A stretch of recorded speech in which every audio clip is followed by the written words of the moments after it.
Good morning, dear Congress delegates, dear UFRO friends. I have a great pleasure to start the last plenary session of UFRO World Congress 2014.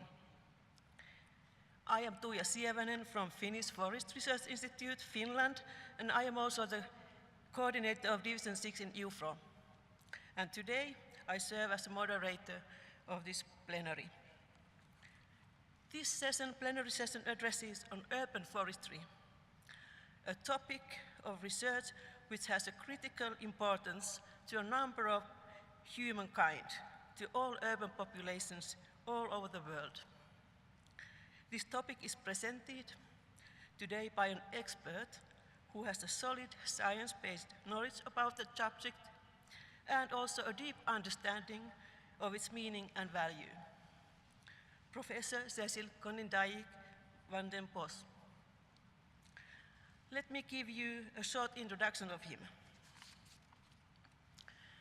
The main fields of expertise and interest of Professor Cecil Konijnendijk van den Bosch cover many aspects of urban forestry and urban greening research, which are such as governance, policy making, social and cultural aspects, public involvement related to urban forestry, planning and management of urban and peri-urban landscapes, sustainable forest management, and forest and green space goods and services.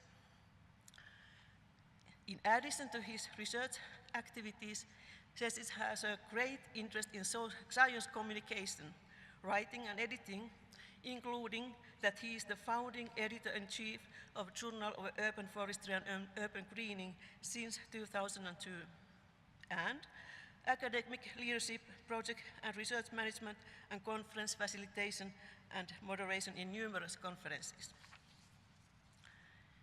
Cecil has worked for Wageningen University, the European Forest Institute, and also for the Danish Center for Forest Landscape and Planning, and until starting his own consultancy firm in 2004.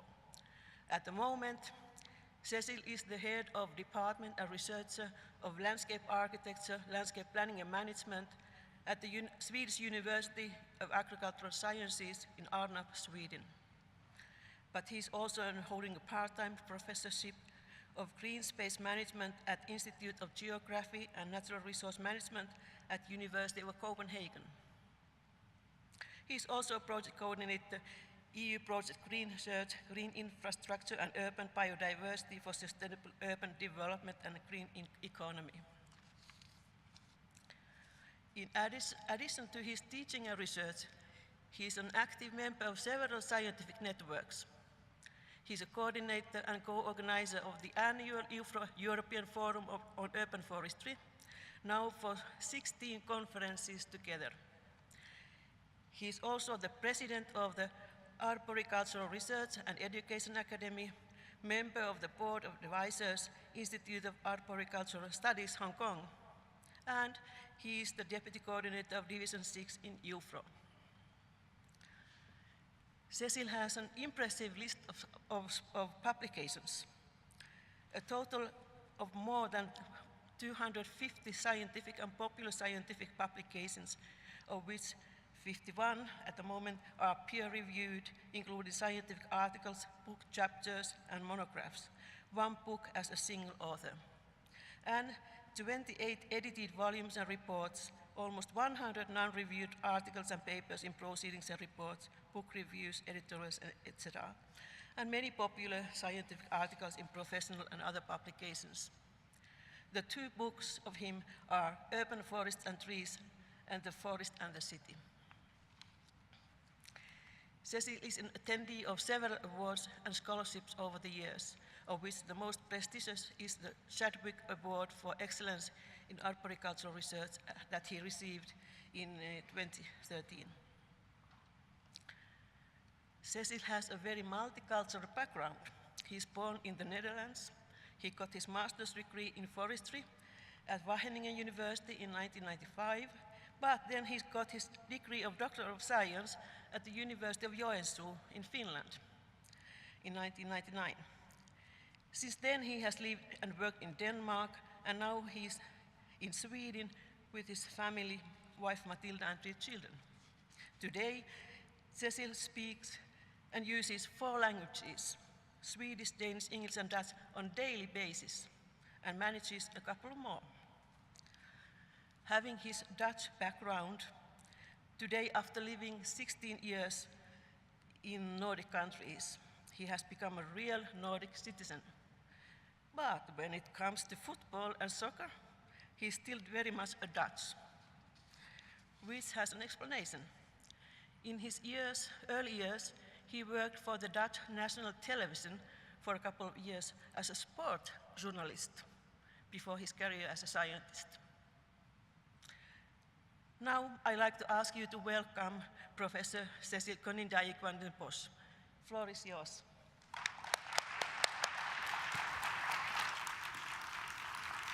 Thank you, Tuija. Thanks, Tuija, for this very nice and warm introduction. And wow, it's quite something to come up here and be keynote speaker at IUFRO. In my first IUFRO conference in 1995, I had this kind of dream that one day I could actually stand up here and address the whole audience. And now I'm here, and I guess one dream was fulfilled. And a big thanks to the organizers for inviting me and giving me this very big responsibility of being keynote speaker. A special thanks I would like to extend to outgoing IUFRO president, Niels Koch, who has been my mentor over the last decades. And a big thanks, Niels, for making me stand up here now. Let's see how things develop. All right, what I would like to talk to you about today is the whole connection between city and forests. And as we know, most of the world's population today lives in cities. So this also means that many people's interaction with forest is very much based on our interaction with forest in or near cities. And to think about that topic in a city like Salt Lake is actually interesting. Salt Lake, as many of you may know, was founded in 1847 by a group of Mormons who came here in a rather harsh climate. There were hardly any trees. So what happened is that they started irrigating, they started vegetating, they started planting trees. So from an area where there was no forest, actually a forest city was created, with trees in the city center, as well as wonderful watershed forests that some of us visited during the excursions on Wednesday. So an impressive story, I think, of how a forest city can be developed.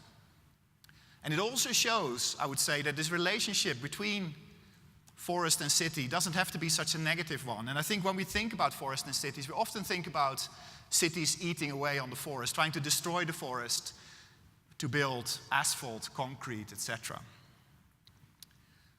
So this image of the city as a kind of a destructive force, where people start living together under quite harsh circumstances, where we are maybe not individuals anymore, but become part of this great machine called the urban. A quite negative view, of course, of the city. If we look at cities like Toronto here, we see a tremendous sprawl. Maybe the issue of identity comes in here. Do we really feel connected to these places? An urban area may be different, but suburban areas in Toronto, Melbourne, or Central Europe, they could be very much similarly looking. And one can really start wondering, are we doing the right thing with our cities? We see that this urbanization process is ongoing, not in the least in the developing part of the world, where, for example, Africa is slowly but steadily now becoming an urban continent. And within the next few decades, everywhere in the world, the majority of the population will live in cities. Some prognoses say that by 2050, we're talking about 70 to 80% of the world's population living in urban areas. And that's a dramatic shift from actually 80% of us living in rural areas less than 100 years ago. Maps like this show actually that land use is heavily affected by this. This shows a map of Europe, and the darker area shows the highest transition from natural land to urban land. So our land use is changing as well with urbanization and sprawl. And this has several consequences. You can see on the map here that one of the issues that is happening is that we are not as mobile. We often start having lifestyles that are less healthy for us. So one of the consequences from a public health perspective is that obesity is on the rise. By and all, you can say in all parts of the world. And that is an issue that is affecting us, not only in terms of our health, but also in terms of public health expenses. So is it all dark and negative then, or is there actually something positive to be said? And of course there is, otherwise I wouldn't be standing here. There is a long tradition of cities and towns all over the world connecting to their natural heritage, embracing their forests, embracing their trees, conserving them for the benefit of the population. And if there are no forests and trees, like in the case of Salt Lake City, planting trees, bringing the forest into the city. This little map of the Dutch town of Haarlem shows a very important resource for this town, the Haarlemmerhout forest, just outside of the city walls, that was vigorously protected by the city during times of wars, for example with the Spanish, and actually survives until today. So in many cases we brought trees into the city, like here in Copenhagen, creating a forest in the city. The same here in the town of Castrias in Santa Lucia, bringing trees in, combining the natural environment with the city environment, creating a green network. And in other cases, like in our wonderful Scandinavian cities, we could actually use the existing forest and bring the city into it, creating true forest cities, cities in the forest. Now, during the past 40 or 50 years, scientists in IUFRO and other organizations have been working with trees and forests in and around cities. And we have often done this under this concept of urban forestry, which is a concept that doesn't look only at the forest ecosystem, but looks at the whole city and the trees within it as one big urban forest ecosystem, taking an integrated perspective from the single tree to the peri-urban woodland, taking a strategic view on developing trees and forests, being highly or at least multidisciplinary, combining forestry, landscape architecture, social sciences, psychology, economy, branding, etc. It's also highly participatory, working with local communities to develop urban forest resources and urban forest benefits. And of course it's also highly urban, which means that we have to adapt some of the methods, some of the approaches that we have in forestry, in arboriculture, and other fields, and actually bring them into an urban context. We have to think in innovative ways of how we deal with forests and trees. What I would like to do today is actually to bring us kind of a model or a frame for how we develop those city-forest relationships. And I would like to do that based on some work done in the past by people like Richard Florida and Joel Kotkin and Timothy Beatley, who very much try to analyze, well, what makes cities good? What makes cities competitive? What makes cities healthy and livable places? What makes cities attract talent and people in general to live there? And there are some factors, like Florida talks about talent and tolerance and technology, and Joel Kotkin speaks of cities that need to be safe, sacred, as well as busy. And Timothy Beatley, of course, very much talks in terms of green urbanism, rethinking our way of developing cities. So I use that, but I also go back then to something very basic in a way, Maslow's hierarchy of human needs. I mean, of course, cities across the world have very different circumstances. In some cases, we're talking about creating livelihoods, the physiological needs, the safety needs that we need to provide our citizens. And from there on, we can actually create a culture of community and belonging, rising up to hiring esteem, and then ultimately also coming up to the level of self-actualization, of creativity, of people becoming very good members of the community and very good problem solvers, a kind of an ultimate state that we would like to see achieved. So I will talk about 9 characteristics of the Sylvan urban liaison over time. I will talk about the issue of opportunity, creating livelihoods. I will talk about the need for diversity, resiliency, which is very much connected to this, safety, literacy, or actually more general learning, liberty, people engaging in democratic processes and claiming the city, claiming the right to the city. Very important is the liaison of community, of building connections between people and place and between people and people. And from there on, we can actually get into those characteristics of happiness, created from well-being, as well as creativity and problem-solving capacity. I would argue, ladies and gentlemen, that we as urban foresters and as foresters, we are in the business of creating happiness. And that is actually a very, very good goal to have. So opportunity, this is very much about livelihoods. And of course, people move to cities in order to find livelihoods. Be it in Sao Paulo, where people create their own informal settlements near to the business district, or be it here again in St. Lucia, where people trade and try to create lives for themselves. Where cities, of course, create opportunity, much more maybe than rural areas could do for them. And their forest, the forest here comes in as well. This is the town of Ras Ha'ain in Israel, where on the one hand there's the Jewish town, on the other hand is the Arabic town. And when I visited there, I could see very different ways of using the local urban forest. While it was a recreation area for the people from the Jewish town, the people from the Arabic town came there to find, for example, medicinal plants and graze their animals. So urban forest can be an element of different kind of communities and different kind of needs, and help actually to provide livelihoods, even in industrialized nations. And this is something that we see more and more. We see also in the West that we are talking about food forest. We're talking about bioenergy coming from urban forest. We're talking about some direct connection between the local forest and trees and local society, helping to provide livelihoods.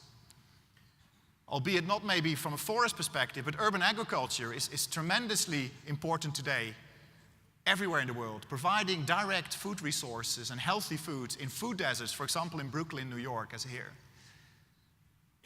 So the green element, I would argue, is becoming more and more important. And from a livelihood, from an opportunity perspective, there's very strong connections here between biodiversity conserved, biodiversity developed, and our human health and well-being. And that brings me to the topic of diversity.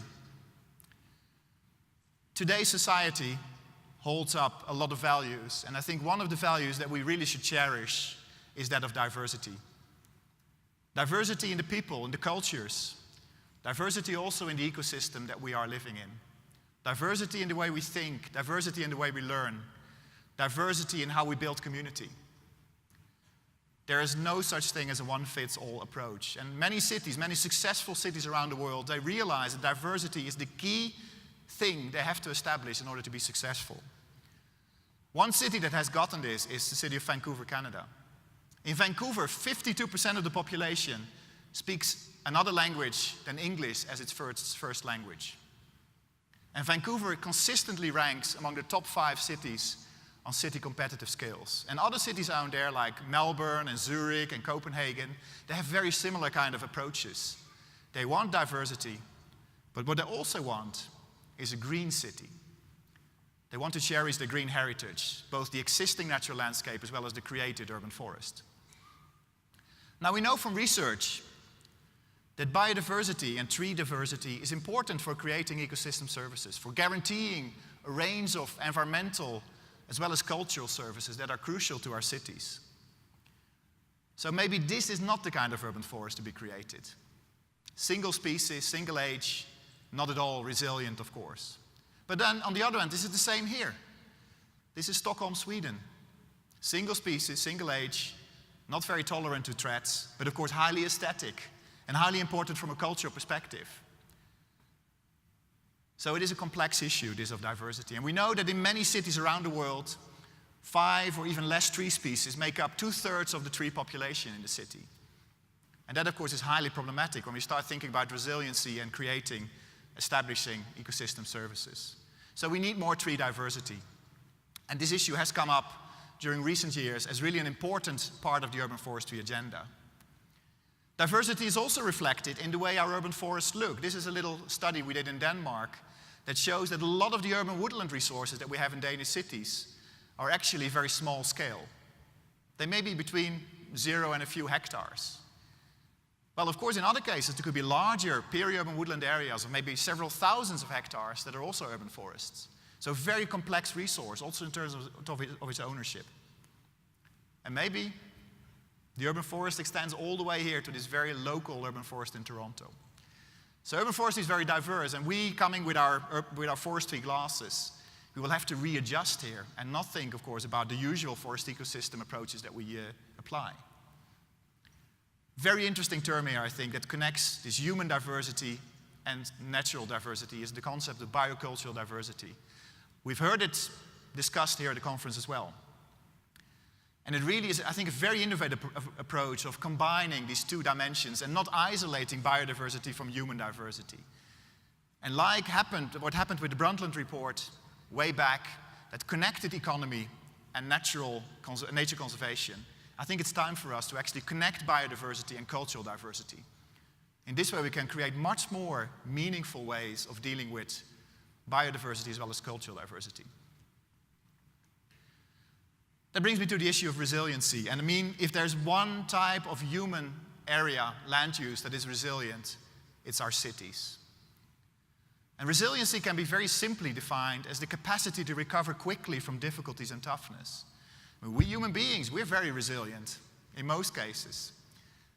We face our challenges here and there, and we also often bounce back and actually find our way through it. Well, maybe some cases you would say that resiliency wouldn't help. This is Hiroshima, Japan, when the American bombs were dropped on it. But Hiroshima recovered, came back, created a wonderful city that actually cherishes world peace, cherishes a green heritage, and is a kind of an ultimate example of how resilient our cities are. London in the Second World War was under heavy bombing from the Germans, and something was created called victory gardens. People were encouraged to use all available land to grow their own vegetables. And these victory gardens, of course, have a very different purpose today in terms of urban agriculture, but show again this kind of resiliency of the urban system. People are actually able, within the frames they have, within the limited conditions they have, to create natural resiliency as well. Another little example is from the Alkmaar de Hou, the forest in my home country of the Netherlands, where the German army cut the entire urban forest in order to make a launching base for its V2 rockets that were launched towards England. Completely cut. All the beech trees in this wonderful little urban forest were cut. The first thing the population of Alkmaar did after the war, replant the forest. It was a crucial thing for them. It went back with them in their history for 400 years, and they would not give it up just because it was destroyed once again. Another very tragic example is that of the town of Sarajevo in Bosnia-Herzegovina, that during the war was completely, taken, all the trees were completely taken away from it. There were 75% of all the urban trees were disappeared, and primarily it was because of fuel wood harvesting by the local population. But also here, planting has gone on after the end of the Balkan Wars, and also here resiliency has prevailed. Oops. So how do we do with resiliency then today, my dear colleagues, dear urban foresters? When all these lovely little critters here are making our life very difficult. Emerald ash borer, Asian longhorn beetle, Dutch elm disease, etc., etc. We are challenged more than ever by all these pests and diseases that are really pushing our diversity and resilience to the limit. So we need innovative approaches. We need to think about the resources we have. We need to be very aware about tree diversity. We need to be very aware about the functionality of our urban forest and ways to improve its resiliency. And initiatives and programs like the US Forest Service iTree program that actually helps us assess our urban forest resource and its functionality will be crucial also in the future. When people live in cities, they would want, of course, cities to be safe. They want to be able to walk on the streets at night, and most importantly, they want their children to be able to walk on the streets at night and play in the local parks. So people start looking, when they start moving to places, they start investigating, how safe is my city? They look at crime maps. Maybe the dark areas here in Washington, D.C. should be avoided. And here comes also the forest into the picture. Because funny enough, of course, we've had this very dual, very contradictory relationship when it comes to our forest, also our local forest. On the one hand, we needed it for all its products and services. On the other hand, it was a bit of a dangerous environment, dark and unknown, and it was difficult for us to orientate ourselves. We're not very good at night, of course, as human beings. So a lot of our fairy tales and stories evolve around this kind of love-hate relationship with the forest, like Little Red Riding Hood here. And interesting enough, also today in urban forestry, we're fighting that kind of primeval fear of the forest that we still find with large parts of our population. How do we get people into our forest? How do we get people to use the forest and to connect to it and make it part of their community?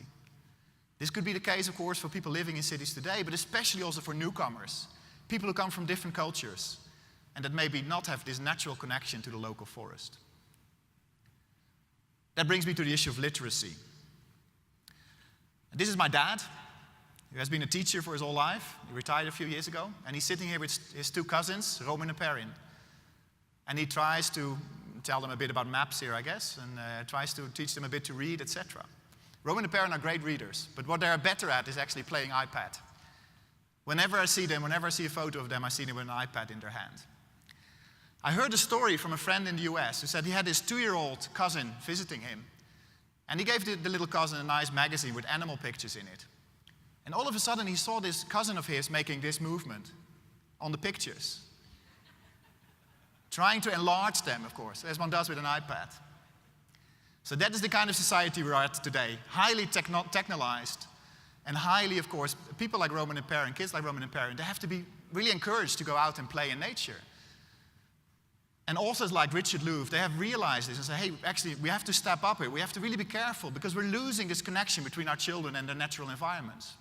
Think back for yourself, those of us who are older than 40, think back how you spent your time as a child.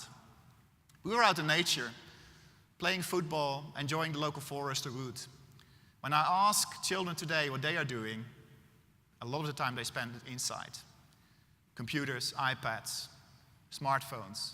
Although they can take them outside, in some way that's the way to connect them actually. So we have to be aware of what Louv called the nature deficit disorder.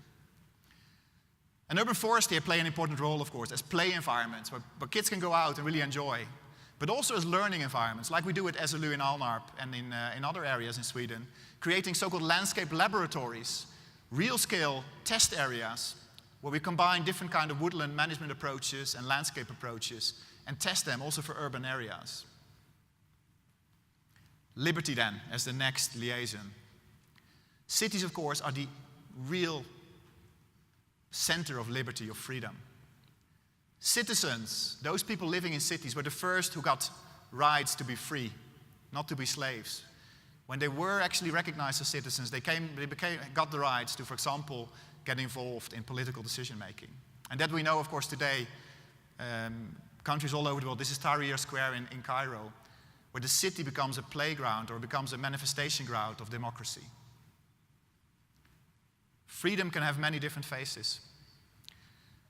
This is Anne Frank, probably the most famous Dutch person over time and for very tragic reasons. Anne Frank was hiding away from the Germans during the Second World War in her achterhuis hiding place, as he had no connection. She was not allowed to go out. So she wrote about life, and she was very much relying on her inner life. That she had one important connection, and that was her horse chestnut tree that was standing outside. And it was very clear from the very few entries in her diary that this tree for her was a form of liberty. It was her connection to the world, and she could let her thoughts go to the bigger forest and the bigger nature outside. A tree at your doorstep, a forest in your mind. And talking about war and forest and trees, the city of Berlin, of course, after the Second World War, got cut off from its forest resources and was very heavily relying on forests like the Grunewald, where people could go in the weekend and have a feeling that at least their city was a bit bigger than it actually was and that there was no wall around it. Nature and liberty. But of course we run into issues here of private property and areas that were fenced off and were not available for urban populations. Jägersborg Deer Park near Copenhagen was fenced off by the Danish king for a long, long time to be his private hunting ground, and even removed a few of the villages in it, because you don't want, of course, any obstructions when you do your private hunting activities. But this park, of course, was opened later and became an important part of the finger plan and the green infrastructure of Copenhagen. And these issues about property and tenure and about who actually has right to the urban forest are very much discussed today in the literature. For example, in this wonderful new book authored by colleagues in Canada on the political ecology of urban forestry. And then there's the issue of wilderness. Wilderness, of course, is also connected to freedom, not in the least here in the United States. The frontier, the feeling that we can actually explore something that one hasn't explored before.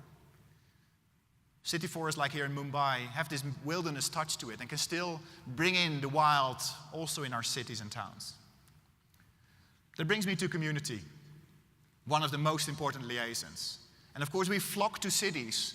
We flock to cities to be with communities. And we have difficulties building communities in cities because we meet with people that are actually different than us maybe. And if we don't want to be with only the people that are like us, then we are challenged in building communities. But when one goes to cities in, for example, Spain here, one sees communities actually emerging, and sees how connections and ties are actually existing, centered often around public spaces and trees. And this little anecdote actually illustrates that very much. There's another example from the Netherlands, a forest called the Haagse Bos, the Hague Forest, which in the 16th century was already a very well-respected and very much loved forest for the city of The Hague. But then William of Orange, our first ruler in the Netherlands, he decided that he needed to cut the forest because he had to fight the Spanish armies and he had no money for it, so he needed money to pay his soldiers. So the citizens of The Hague got really upset and said, we have to stop this, we need to conserve our forest. And this is a time when people were extremely religious in the Netherlands. But still what they did is they melted all the church bells in The Hague. And from the revenue they got from the church bells, they paid off William. And in return, William signed something which is called the Act of Redemption that says, from now on, and this is 1576, from now on and ever in the future, the city of The Hague will have its own forest, the Haagse Bos. So urban forestry has a very long heritage. And how we build communities can be very much related to the communities of our forests. Places where we build ties and we are together with our fellow citizens. So when we create new green spaces, much appreciated and high profile, like here the High Line in New York, we also have to build the communities around it.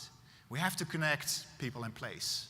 Because it's not enough to design, one also has to establish those relations. That brings me to my two final liaisons, and the first one is happiness. And as I said, I think we are in a business, especially in urban forestry, of creating happiness.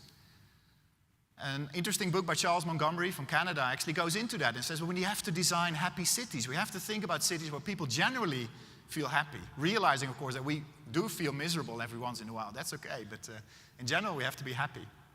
So how do we retrofit our cities for happiness? And he talks very much about, for example, landscaping and trees and densification and creating quality. Happiness, spirituality, like here in Sri Lanka. Local trees that actually connect people, religion, and their own personal life, and not in the least also their community. Or initiatives like here, Jill Penalosa's organization, 8AD Cities. Jill Penalosa was the former parks director in Bogota, Colombia. And when he stopped there, he decided to set up this organization promoting good public spaces, good parks, and good soft traffic mobility around the world. And he says, if we can create cities that are good for 8-year-olds and good for 80-year-olds, they will be good for any city. An interesting approach. Would you send your 8-year-old off on the streets of Salt Lake City? Or how about your father of 80? Would you send him off? Or would you rather have the city to actually develop itself in a better direction? Happiness. Urban forest and happiness. We see it in the joy of the children who use urban forest and parks. We feel it in ourselves when we have had a stress day and go out to the park and forest and realize that actually we feel better after a few minutes. Science shows it. Heart rates drop. Adrenaline levels drop. We feel better. We restore ourselves. And we can do it right where we live. And if we get to that situation, and I know that creativity often is based on feeling miserable, of course. A lot of the good writers and so, they were really suffering and trying to be creative. But I would argue a good creativity actually can also be based on well-being. And that is the kind of approach that my student Trine Plambeck in Copenhagen took a while ago when she said, I want to look into the life, into the minds of some of the creative professionals in Denmark, writers, actors, sculptors. And I want to ask them, what is the role of nature, of the local forest in your creative process? So she showed them pictures and she interviewed them about their creative process and what nature meant for it. And all of those people said nature is crucial for us, especially during the first phase of our creative process. When we have to be inspired, we have to deconnect, we have to get rid of the stress. We go out to our local forest, we go out to the sea, we go out to our local park, or we just go into the garden and we conceptualize, we form ideas, we become creative. So some of these keywords these liaisons I've had the pleasure to work with, and these are 4 of my own PhD students I've been supervising over the last years, where Akmar from Malaysia has been looking very much at issues of diversity, of how different populations in Malaysia use the local parks. Where Sri from Malaysia has been looking at safety issues and the designing vegetation in parks that people feel safe in. Where Sylvia from Croatia has been looking at issues of liberty and governance in the town of Zagreb and how urban forests are planned for and managed. And Johnson from Hong Kong has been looking at the issue of community and branding cities, green cities, for example Hong Kong, using green spaces to create community and city profile. Before I end my talk, I would like to stress one thing, and that is again coming back to sustainable urban development, the sustainable development goals that we have heard talk about before here in the conference. And we've heard that forests feature in at least 2 of the objectives. I can add a third one. Under the goal number 11, which says making cities and human settlements inclusive, safe, and resilient and sustainable, there's a specific target about creating open and green spaces for everybody, within reach, proximity of especially young and elderly people in our societies. So there's a big task ahead of us. Urban foresters, landscape architects, social scientists, urban planners, psychologists, creative professionals, to develop our cities not only as forest in the cities, but also as city forest. I thank you very much for your attention. Thank you.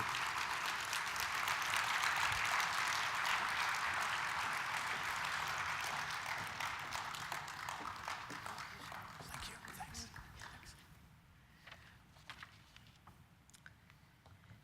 So, thank you so much for your excellent talk. You really enlightened us with all the great knowledge and your understanding what forest is about for urban people and how forests are an important component of the urban environment. Well, now it's time to open for the questions and answers. You have 2 microphones over there on the main aisles. Please use them. And we take questions one at a time. And please keep your questions short. Tell your name and your affiliation. And I will be pointing out your turns. I can see that UFRO President Nils Kok is there already. Okay, we'll take person down here, please. I'm Nick Brokaw from Puerto Rico. Your excellent talk certainly convinced us of the value of bringing the forest to the city. What are the big barriers to carrying out that program? Yes, of course, what I do is sketch a vision from a very positivistic standpoint here. And we know, of course, the realities are difficult. We have to convince policymakers, decision makers about the values of trees. And we had an interesting debate this week in Salt Lake City with some of the local managers about that. It's about the benefits of trees, of course, and bringing those home, not only to the policymakers, but also local communities. So it's not us, I think, urban foresters, who can bring that point as such. We need to have people who actually can argue our case. And I can see the economic interests, of course, are often not playing in our favor. So we have to also play the economic game there and come with the dollar figures, euro figures, on what our trees actually do for us. But having said that, I think the argument of happiness and competitiveness, creating unique cities that are happy and create well-being, I think that's a very strong argument as well. Thank you. And Niels, please. Cecil, many congratulations for an excellent presentation, and thank you a lot. I'm Niels Scott from University of Copenhagen. Cecil, could you comment a little on why is it that some foresters think that urban forestry and urban forest research is soft stuff and not so important? And which kind of opportunity do you see that the forest sectors lose by doing that? Thank you, Niels, for an excellent question. When I started in urban forestry and started in UFRO, we were still regarded, I think, as a bit of a strange group. People dealing with trees and people dealing with people and trees in the city. That was really something that we didn't really relate to so much in forestry. But I think times have been changing. And we see, of course, the role of social sciences in our UFRO and in forestry in general has improved. I think there's maybe a fear among some of us foresters that we are not geared up for dealing with people rather than trees. So it is something about our education and really bringing in the social component and also being convincing experts, talking to people about trees and forest. And I think so that could be part of the barrier. Okay, and now we take this side, please. Thank you. My name is Rob Mackenzie from the Birmingham Institute of Forest Research in the UK. Hi, Rob. Yeah. Cecil, thank you so much for that frankly inspiring talk. Thank you. Maybe I would just follow on from the previous question and ask if there are tools, concepts, things that are coming up from working in that very complicated urban environment which actually could be transferred out into the region and the rural environment Yes. Thanks, Rob. Very good question. I think one approach that I've seen emerging in that sense is the whole approach about climate change adaptation. Of course, cities are, in a way, our frontiers when it comes to climate change. When you think about urban heat island effect, etc. So I think we can learn a lot from how we deal with trees and forests in urban settings, also for our wider climate change agenda. And I think it's also about these participatory approaches and community engagement and dealing with politicians, etc., that we can learn a lot from. And then I believe very strongly in this concept of biocultural diversity that comes from a developing country perspective, but is extremely well fit, I think, for how we look at forestry in a much more integrative way, combining social and natural sciences. Okay, over there. Okay. Okay, my name is Mika Rekola, coming from the University of Helsinki. So thanks, Cecil, for this really inspiring talk. The concept of compact city, that is what I want you to somewhat reflect. The idea is that we need new places for people, new housing areas, and to do it in a compact form, we can, in a way, minimize the traveling within the cities. This is the ideology and theory behind that. Can you say how much this is now today in functioning all over the world, this idea, or how much cities are just enlarging, and what is your opinion, which way we should go? It's a very interesting question. I think if you look at urban development across the world today, it's mostly sprawl, it's mostly expansion. Obviously, as people as Montgomery and Gilles Penalosa and so argue, we need compact cities. We need to have a quality of life by living close together in a high quality environment. That also includes green spaces. But I think it's a dilemma that we have to face, and we have to look very much at the local context. Of course, we cannot just remove our big forests, for example, if we are lucky to have them in our city. So we have to have compact cities, I think, that also have a very clear green agenda and very context dependent. But it will be one of the big challenges of our future, I think, how to create sustainable, compact cities with high quality of life. Okay, and now we take on this side, please. My name is Wenjie Wang. I'm from China, the Chinese Academy of Science and the Northeast Forest University. From your presentation, I get some insight for the urbanization in China, a very rapid urbanization process these years. I'm so sure that urban forest is very important for the citizen in the city. My question is, can you give some suggestion for the urbanization process in a developing country? The urbanization is very fast. Maybe that is the thing. Several 10 years ago, European and the America. Can you give us some suggestion?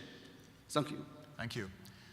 I think first of all, it's very important to look once again at the specific context of the country and the local situation. And China, I've had the pleasure to work in China a few times. Of course, the speed of your urbanization is extremely fast. On the other hand, you have opportunities there because you have a very strong urban planning tradition. But I think what is very important is that we bring in a green infrastructure thinking already in the planning process. And that's something that goes all across the world. So planning and green infrastructure, urban forestry, have to be well connected so that we don't come in after a planning process and try to bring in a little bit of green fluffing, but that we really think green all the way through from our urban planning. So green is really an essential element, it's the word green infrastructure, of any planning and development process. And then this side, please. Thank you, Chairman. Let me echo the sentiments of congratulating you on a wonderful speech. My two short questions. One, what are your views on introducing exotics into urban planting? And second, is there a minimum threshold or percentage of cities that should be forested? Thank you. Thank you, Dr. Saleh, for your questions. You raise a very interesting issue, the issue of exotics, and I had it in my presentation but decided to drop it, so thanks for bringing it up. My personal view on it is that cities are not natural environments, they're not natural ecosystems. And if we do it carefully, I think there's absolutely a role for exotic species. We have used exotics as long as we have had cities, pretty much. And I think without exotic, it will be very difficult to create resiliency. So personally, I think there is a case to make for exotic species, but it has to be done in a very careful, thought-through way that would, for example, not start threatening our more natural areas. Regarding your second question, I wish I had an answer there. We see very different successful cities with very different kind of canopy cover and green space. I think it's very much a matter of quality. Although you see successful cities in terms of environmental services, they are at least over the 20% threshold maybe of canopy cover. David Nowak was saying in the other session that the US has a 34% tree cover in its whole country. Cities it has actually 35%. So cities in the US are greener than the surrounding landscape, which is very interesting. So it's a very difficult question, but I think we're getting closer to tackling it also with, for example, iTree and other tools. Thank you. Okay, and now we go to, please. Hi, so my name is May Ann, and I'm studying at UBC Vancouver right now. And I guess my question stems from some personal experience with perhaps a disconnect with people experiencing urban forests, and I guess they would call them more like gardens and parks, and having a disconnect between experiences with that and natural stands, as you would say. And I suppose the question is, what roles do you think urban forests play in educating people about natural stands? Do you think there could be a disconnect between the two? I think you're absolutely right there. And I think the problem is that often we are maybe not trained as much for doing good communication. But I think it should be a crucial element of any urban forestry, I would argue any forestry program actually, to have a good communication course, even a communication speciality. And I think here we have to be creative and think about new ways of communicating, of integrating, for example, our children and youths. And good examples exist, I think, of bringing kids out and actually combining, for example, high-tech stuff with parks, etc. So there are opportunities, but we're far off, I think, from being good communicators there in urban forestry. But we're working on it, for sure. Okay, please, on this side. I'm Fabio Solitano from the University of Florence. Thank you, Cecil, for the excellent presentation. Poverty is moving to cities. Very often we think about urban forestry as a tool for, let's say, West Nordic countries. But we know that poverty is a basic problem for low-income countries. How can urban forestry cope with the needs of the poor people in the cities exploding? Which are the strategic pillars that the urban forest can give to the solution of poverty? Right, thank you, Fabio. I have to be completely honest that, of course, most of my work has been in the industrialized world, but I've had the opportunity to work at least in some industrializing countries. And I think there are two, the opportunity issue, I think, that I presented is one. It's really about creating livelihoods, and that could be through urban agriculture, food forests. It could be by creating local markets for products from local forest and local gardens and parks. But I think there's also a big range here of environmental services that urban forests provide. Cooling, air pollution reduction, buffering against sandstorms, etc., that we've seen in many countries. So I think there's absolutely a crucial role for urban forestry also in industrializing countries. But it's underexplored, and I know FAO at least has been trying to push this agenda, understaffed as it is, but I think we all as an urban forestry community have to back up on it and make sure we get good PhDs, good graduate students from those areas that can actually take home some of the knowledge to their home countries. Okay, and we can still have a couple of questions, please, there. Thank you.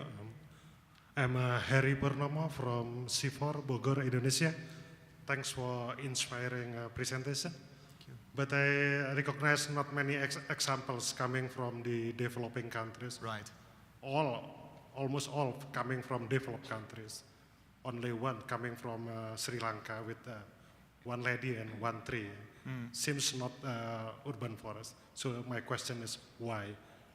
Yeah, I believe very much in talking from one's own experience. So I would not be honest, I think, to stand here and talk a lot about developing country urban forestry, because I lack the expertise, I lack the experience. But it's absolutely not to say that the things I've mentioned here, the 9 liaisons, I think are just as valid for cities in the developing world. I would just argue that maybe we shift a little bit more towards the left of that scala, looking more at things like opportunity, resiliency, community, etc. And then from there, hopefully we'll also create these conditions of happiness and creativity, of course, that we also need in those cities. But I absolutely recognize your criticism, which is fair. My perspective today has been heavily industrialized, country-based. We'll do better in the future. Okay, and over here, please. Hello, my name is Clara and I'm from Laval University in Quebec. And I'd like to know what you think about implementing trees in places where they're not a natural component and in a context that we have limited water resources. Yes, a very good question. And once again, of course, when we talk about cities, then we are talking about environments that are not natural. And Salt Lake City, I think, is a good example. How would this city be without the trees it has and without the woods it has around it? So I think there is absolutely a case to make that trees can be inserted also in areas where they have not been found. And we know it from all across the world that this has been done. But of course there are conditions like, for example, water that we have to consider there. And we have to be very clever in how we design our urban forest, using species that are, for example, drought tolerant and that are not depleting our water resources. So very important question. Thanks for that. Okay, please here. Ted Bielek, Forest Products Lab, Madison, Wisconsin. In your presentation, you showed a picture of victory gardens, but I'd be curious what your opinion is of the ability of urban forests to provide forage, both for people and for wildlife. Yes. And the importance. Thank you. Thank you, very good point. When you look at history of urban forestry, the food foraging and people foraging has been a crucial element of urban forestry. We have lost the connection maybe, especially in the industrialized world. But there are programs now, especially in the US, that are looking at, for example, food foraging. So I would say this is an interesting venue to explore where we can actually connect to whole food discussions, fresh food, ecological production, and so that would be really interesting. So I'm a big fan of it. Thank you. Okay, one more here. I'm Jerry Van Clay from Australia. I live in Lismore, a rural city, and one of the special things in this city is that we have many parrots that are abundant in the city. Right. The reason we have parrots is that there are lots of big old stately trees with hollow branches. The problem is that these are the kind of trees that drop branches every time there's a storm. When there's a storm, the city engineers say we can't have this danger in our city. How do we strike a happy balance between stately old trees and human safety? Thank you. That's a very good question, Jerry. I think there is in general a trend to be more and more risk averse in urban forestry, to try to step away from any risks. And unfortunately, that means also we actually start getting rid of some of the best part of our urban forest resource. And I realize it's a very difficult issue, but I think it has to do with, on the one hand, management, on the other hand, public education. And I think we should be very careful that we don't put safety first at all expense. So a very fair point, and one of the big dilemmas urban forestry is facing today. Okay, I make the final question. You are. Cecil. Good. Welcome. How do you, this very busy scientist, enjoy the urban forest and woodlands and trees yourself? I can promise you that I'm an avid user of urban forest, and the first thing I usually do when I visit the city is to visit local urban forest. And luckily I did a little bit of that in Salt Lake before I was put on a panel debate here on Thursday about Salt Lake's urban forest. So for me personally, I think green is extremely important. And I'm lucky to work in a campus where we have a very green setting around us with big trees, no parrots, but big trees. So I realize, of course, that for me, like for many other people, it's extremely important to live in green settings. Very nice to hear. Right, thank you. Thank you. Okay, I think now it's time to close this plenary session. So one more time we thank Cecil for the excellent presentation. Thank you for the audience. Now we have a couple of housekeeping announcements by Jennifer Hayes. Please sit down for a moment. Thank you.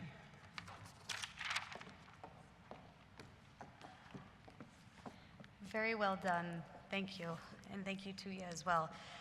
So we are almost at the end. We have some really great things remaining today, some sub-plenaries at 1:30, and then we please invite you to come back at 3:30 for our closing ceremony here in this hall. We do have a farewell gala this evening. That will start as soon as the closing ceremony is over, and I promise you it will be a very, very fun event, so I hope you can join us for that. We have some extra abstracts and extra bags, and so if you were looking to take one home to a colleague who could not make it, they are available up near the registration desk. We also have a program called Bags to Riches that is willing to take the materials you don't want and donate them to local school children and developing countries. So if you don't want your satchel, you can drop it in one of the bins that'll be placed out front. And we do ask that you please visit the exhibit hall. It'll close today after lunch. We have a lot of exhibitors and sponsors in there that helped make this Congress possible, and we would appreciate it if you would go and visit with them as well.